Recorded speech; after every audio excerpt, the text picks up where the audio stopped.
আর কি আছে? মাকাম ইব্রাহিম, এর মধ্যে রয়ে গেছে মাকাম ইব্রাহিম। কি রয়ে গেছে? হ্যাঁ, বাইতুল্লাহ মুলতাজিমের সামনে 20 থেকে 30 গজ দূরে ছোট্ট একটা যে খুঁটির মতো আছে, এটা হলো মাকাম ইব্রাহিম। এটার মধ্যে রাখা আছে ওই পাথর, যে পাথরে দাঁড়িয়ে হযরত ইব্রাহিম বাইতুল্লাহ নির্মাণ করেছে।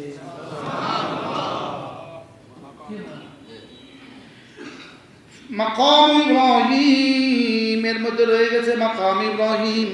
ওমান দাখালাহু কানা আমিনা, এই ঘরে যে ঢুকবা সে হয়ে গেছো নিরাপদ। সুবহানাল্লাহ। ওমান দাখালাহু কানা আমিনা, এই ঘরে যে ঢুকলো হয়ে গেল নিরাপদ।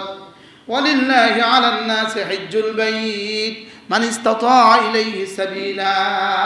এবার বলেন, শুনো, এবার যা বলেছি বলছি, যা বলেছি বলেছি, এবার তোমাকে বলছি শুনো। তুমি যদি বাইতুল্লাহতে আসার মতো টাকা তোমার সংগৃহীত হয়ে যায়, তাহলে তুমি আমার জন্য আমার ঘরটা ঘুরে যাবা। ওমান কাফারা, আর যদি তুমি নাশকরি করো, যদি তুমি নাফরমানি করো, কেউ যদি কুফরি করে, ফাইন্নাল্লাহা গানিয়্যুন আনিল আলামিন, ফাইন্নাল্লাহা গানিয়্যুন আনিল আলামিন, তবে তোমার মতো কর্মচারী আমার লাগবে না। তুমি ছাড়া আমার সূর্য উঠবে, তুমি ছাড়াও আমার সূর্য ডুববে, তুমি ছাড়া আমার পৃথিবী চলবে, তুমি ছাড়া আমার পৃথিবী চলবে, তুমি ছাড়া আমার পৃথিবী চলবে, তুমি ছাড়া আমার কোনো অসুবিধা হবে না, তবে আমি ছাড়া তোমার কোনো উপায় থাকবে না।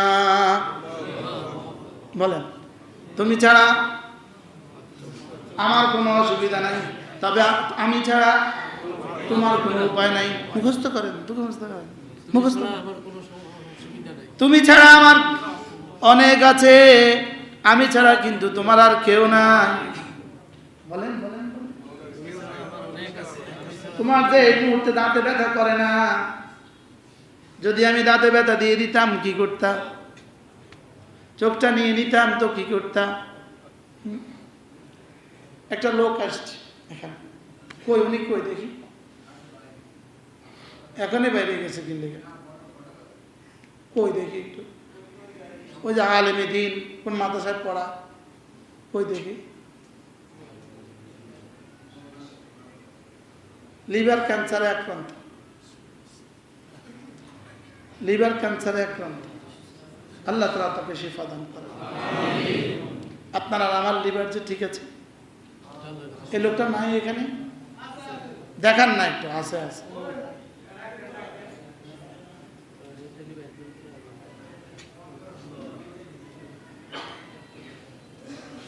আর যেন কেউ এদেশে পান না খায়, আর যেন কেউ এদেশে চুন আর জর্দা না খায়, আর যেন কেউ এই মানুষগুলোর মতো কি না হয়, লিভার ক্যান্সারে আক্রান্ত না হয়।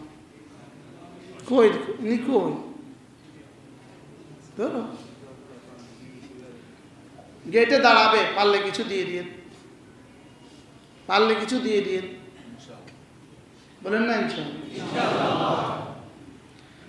ওয়ালামু আন্নাল্লাহ শাদীদুল ইকাব।